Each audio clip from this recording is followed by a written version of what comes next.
Good morning everyone. Functions of complex variable topic में हम लोगों ने कॉम्प्लेक्स डिफरेंशिएशन समाप्त कर दिया है। कॉम्प्लेक्स डिफरेंशिएशन के सारे टॉपिक काफ़ी डीपली लगाए गए हैं, कहीं भी कोई बेसिक आइडिया छोड़ा नहीं गया है और सभी टॉपिक्स पर वीडियो भी यूट्यूब में अपलोड कर दिए गए हैं। तुम उन्हें ईमानदारी से मेहनत के साथ पढ़ते हुए एग्ज़ाम की तैयारी करते जाओ, क्योंकि एग्ज़ाम इस बार मल्टीपल चॉइस होने जा रहा है और कॉम्पिटिशन्स भी मल्टीपल चॉइस ही होते हैं। तो मल्टीपल चॉइस को भी ध्यान रखते हुए काफ़ी बेसिक आइडिया लेते हुए सारे टॉपिक कवर किए गए हैं। तो कॉम्प्लेक्स डिफरेंशिएशन समाप्त होने के बाद अब नेक्स्ट टॉपिक जो आज हम लोग लेने जा रहे हैं, complex integration. Now we start complex integration.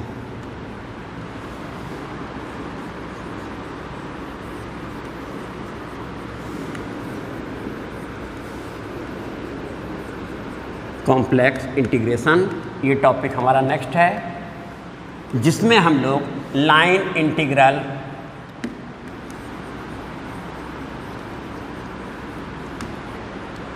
करेंगे। लाइन इंटीग्रल पर चर्चा करेंगे। तो लाइन इंटीग्रल बेटा क्या होता है इसके बारे में बताया जाए और कॉम्प्लेक्स इंटीग्रेशन क्या है फिर वो बताया जाए। हम लोगों ने अभी तक जो भी इंटीग्रल पढ़ा है वो रियल वेरिएबल इंटीग्रल था, फंक्शन ऑफ रियल वेरिएबल थे, और उसमें इंटीग्रल स्टार्ट होते समय प्रीवियस क्लास तुम्हें बताया गया कि inverse process of differentiation is known as integration. हम लोगों ने इंटीग्रेशन किया, वहाँ इंटीग्रेशन जब हम लोगों ने किया तो हमारा फंक्शन f(x) dx ये हुआ करता था। हमने सॉल्व किया, हमें कोई आंसर मिला f(x) और प्लस एक कांस्टेंट। इस कांस्टेंट को कांस्टेंट ऑफ इंटीग्रेशन कहते थे। c have infinite number of values, thus this integral have infinite solution. तो ऐसी स्थिति में इसका कोई फिक्स आंसर नहीं है, इस c की वजह से तो ये इंडेफिनिट इंटीग्रल था। फिर आगे चले तो इसमें बेटा ये लिमिट लगी a to b, जिसमें हमने इसे कहा लोअर लिमिट और इसे कहा upper limit. Lower limit upper limit a to b।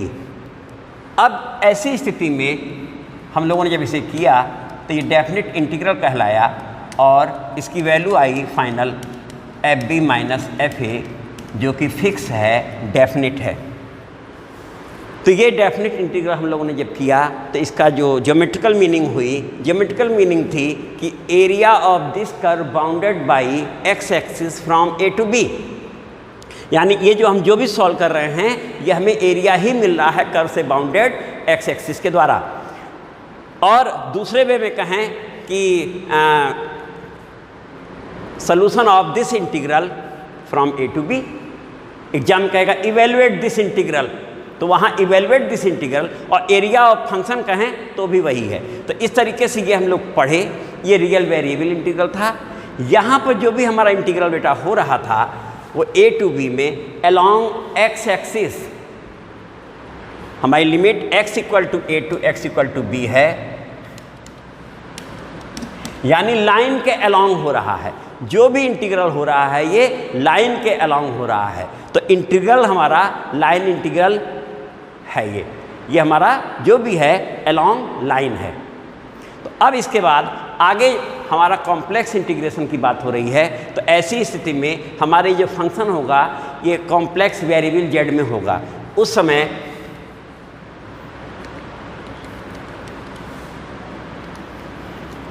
जब हम ये इंटीग्रेशन करेंगे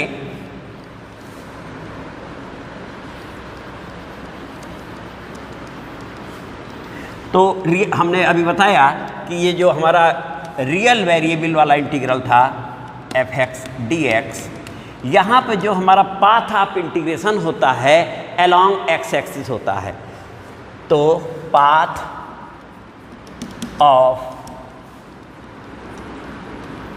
इंटीग्रेशन b along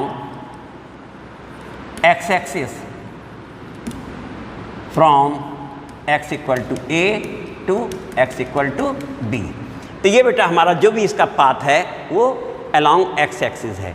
और अब हमने ज्यों ही कहा कि ये कॉम्प्लेक्स वेरिएबल के केस में, तो कॉम्प्लेक्स वेरिएबल के केस में ये बेटा एफ जेड डी जेड बन जाएगा। और इस समय हमारा जो पाथ ऑफ इंटीग्रेशन है वो अलॉन्ग कर्व हो जाएगा, z equal to a to z equal to b। तो हमारा जो कॉम्प्लेक्स इंटीग्रेशन है वो अलॉन्ग कर्व होता है, कॉम्प्लेक्स इंटीग्रेशन अलॉन्ग कर्व। लेकिन रियल इंटीग्रेशन जो हमारा है वो अलॉन्ग लाइन था, अलॉन्ग एक्स एक्सिस। तो अब इस इंटीग्रेशन की करने की जब बारी आई तो इसे हम ब्रेक करते हैं कई लाइन इंटीग्रल में और सॉल्व करते हैं। और किसी भी कर्व के अलॉन्ग इस पॉइंट पर a टू b अगर हम इस इंटीग्रेशन को सॉल्व करें तो वैल्यू सेम आती है, यानी this integral is independent of path.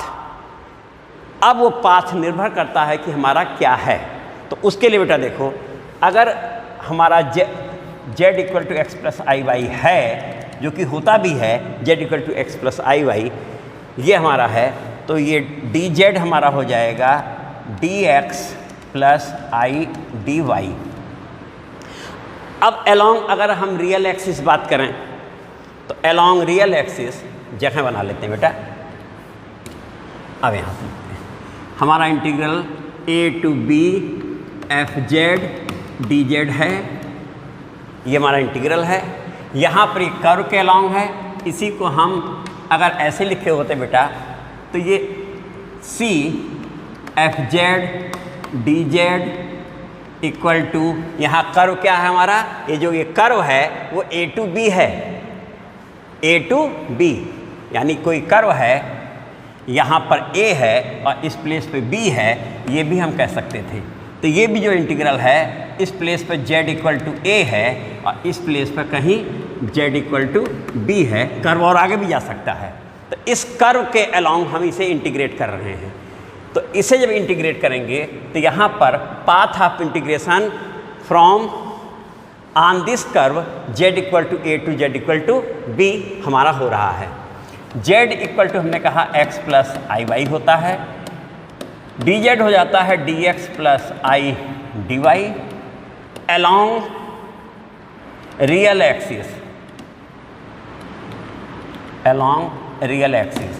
इस रियल एक्सिस पर हमारा y जो होगा वो 0 होगा, तो dy भी कितना होगा बेटा, 0 होगा। ऐसी स्थिति में हमारा dz हो जाएगा dx, यानी जो ही हम अलॉन्ग यहाँ चलेंगे ये हो जाएगा।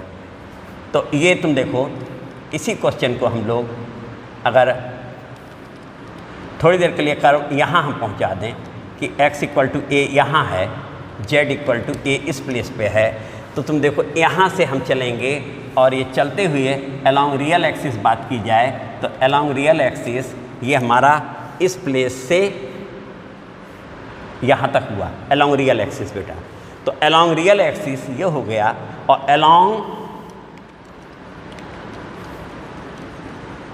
इमेजिनरी एक्सिस,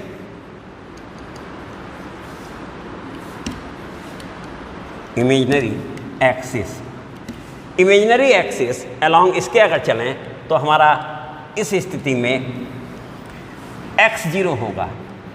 इमेजिनरी एक्सिस के अलॉन्ग हमारा x 0 होता है, तो उसे हम यहाँ लिख रहे हैं बेटा along imaginary axis x equal to 0। ऐसी स्थिति में dx हमारा 0 हो गया और dz हमारा मिल गया dx plus i d y, यानी आई डी वाई। यानी इस dz की जो वैल्यू है वो पाथ पर डिपेंड करती है, कैसा पाथ है उस पर डिपेंड करती है dz की वैल्यू। x एक्सिस के अलॉन्ग है कि y एक्सिस के अलॉन्ग है कि पैरेलल टू x एक्सिस है कि पैरेलल टू y एक्सिस है, along line y equal to x है या एनी अनदर लाइन है, वो उसके अनुसार ये dz की वैल्यू हमें मिलती है और ये रिलेशन भी इनमें मिल जाता है। तो ये रहा कि क्वेश्चन में dz की वैल्यू डिपेंड करती है पाथ पर, लेकिन किसी भी पाथ के अलॉन्ग इनिशियल से फाइनल पॉइंट के बीच में अगर हम इंटीग्रल को सॉल्व करते हैं तो वैल्यू हमेशा सेम आती है। The value of this integral B same along any path from z equal to a to z equal to b। कहने का सेंस ये हुआ कि हमारा ये थोड़ी देर के लिए ये z इक्वल टू a है, ये z इक्वल टू b है, हम यहाँ से यहाँ जाएं, ऐसे जाएं या ऐसे जाएं, यहाँ से यहाँ इस कर्व के अलॉन्ग जाएं तो इस कर्व का अपना कोई इक्वेशन होगा, या इस लाइन के अलॉन्ग जाएं तो लाइन का कोई इक्वेशन होगा, इसके अलॉन्ग जाएं तो इसका कोई इक्वेशन होगा। उसके अनुसार अगर हम सॉल्व करें तो इसकी वैल्यू कभी भी चेंज नहीं होगी, हर स्थिति में वैल्यू इस इंटीग्रल की सेम आएगी।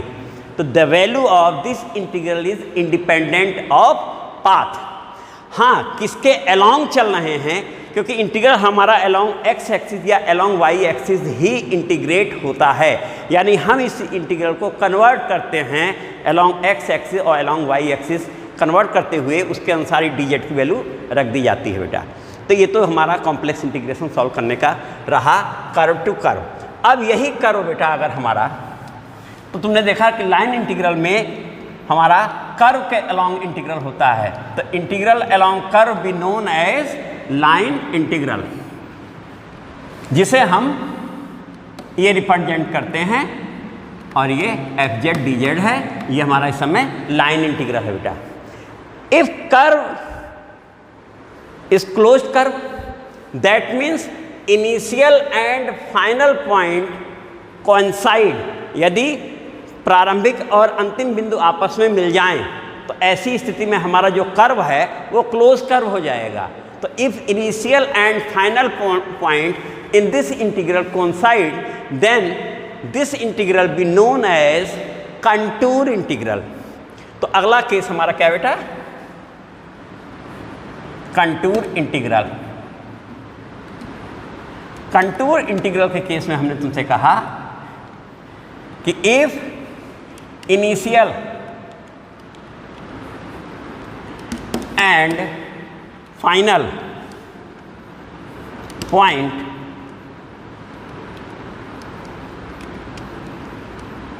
coincide, then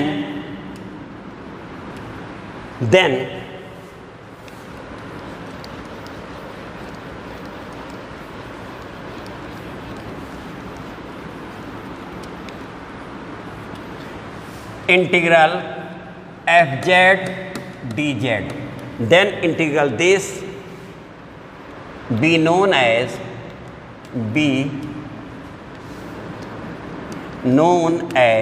contour integral, which represented by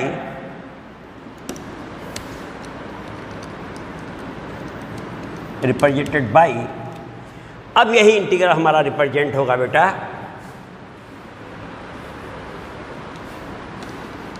इस प्लेस पे लिख देते हैं, विच रिप्रेजेंटेड बाई, ये देखो हमारा ये था एफ जेड डी जेड, और ये अब रिप्रेजेंट होने लगेगा, ये देखो बेटा। तो ये तुम लिखा हुआ फिजिक्स में देखते हो या टेक्नोलॉजी में क्वेश्चंस में देखते हो तो अचंभित रहते थे क्या लिखा हुआ है।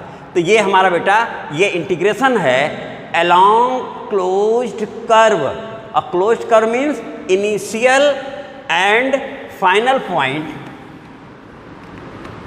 Initial and final point A और बी दोनों सेम हो जाएं, यानी हमारा कर्व ये देखो ये यहाँ से स्टार्ट हुआ और यहाँ पहुँच गया, क्लोज कर्व है, दोनों कोइंसाइड कर जाएं तो ऐसी स्थिति में इंटीग्रल हमारा कहलाता है। यहाँ हम सी लिख भी सकते हैं एफ जेड डी जेड, और केवल इतना भी लिख सकते हैं integral F z d Z. तो इस तरीके से तुमने देखा कि जो भी हमारा ये लाइन इंटीग्रल है, अगर ये कंटूर इंटीग्रल है तो उसे ये भी लिख सकते हैं, क्योंकि वहाँ हम क्लोज कर्व बोल रहे हैं और ये लिख दिए, इसका मतलब क्लोज कर्व है। या ये लिख दिए तो भी क्लोज कर्व के लिए है। तो if initial and final point coincide then that type of integral be known as contour integral. अब इसी में बेटा हम लोग ये भी कह सकते हैं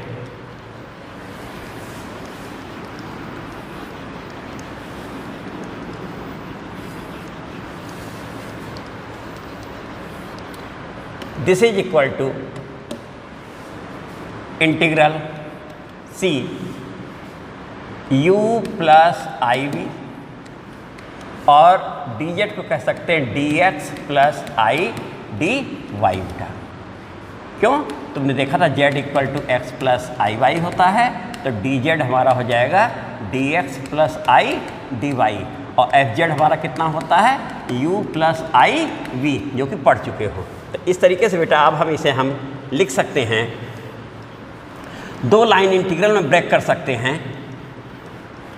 this is equal to integral along curve और इसको प्रोडक्ट करो, देखो तो ये देखो ये u dx, तो देखो बना u dx, रियल वाला हिस्सा आया, रियल इमेजिनरी में ब्रेक कर रहे हैं बेटा, और ये I square that means minus v d y आ गया बेटा। देखो तो रियल वाला हिस्सा इस इंटीग्रेशन में रियल पार्ट ये हमारा प्लस आई, इमेजिनरी पार्ट इसका है, इमेजिनरी पार्ट के लिए बेटा देखो ये हुआ आई वी डी एक्स और ये I that means u d y plus v d x. तो हमारा जो ये इंटीग्रल है बेटा, जिसे हम ये कह सकते हैं एफ जेड डी जेड, ये हमारा integral F z d Z दो रियल वेरिएबल इंटीग्रल में ब्रेक हो गया। तो ये दो लाइन इंटीग्रल में ब्रेक हुआ। ये हमारा एक लाइन इंटीग्रल ये है जो कि रियल वेरिएबल में है, दूसरा लाइन इंटीग्रल ये है रियल वेरिएबल में है, और कंप्लीट हमारा जो आंसर है वो कॉम्प्लेक्स वेरिएबल में है, x plus i y u plus i v type में है। तो हमारा जो कॉम्प्लेक्स वेरिएबल में यानी कॉम्प्लेक्स इंटीग्रेशन होता है उसका आंसर भी देखो कॉम्प्लेक्स वेरिएबल ही आएगा, जो कि दो लाइन इंटीग्रल में ब्रेक हो रहा है रियल वेरिएबल के। तो इस तरीके से बेटा ये इंटीग्रेशन अभी जब एग्जाम्पल लिए जाएंगे तब क्लियर होगा। अगले लेक्चर में हम लोग इस पर क्वेश्चन लगाए जाएंगे, रिहर्सल किया जाएगा, पाथ क्या होता है, पाथ के अलॉन्ग कैसे होता है, सब पर डीपली किया जाएगा बेटा। तो तब तक इतना तुम लोग देखो। थैंक यू बेटा।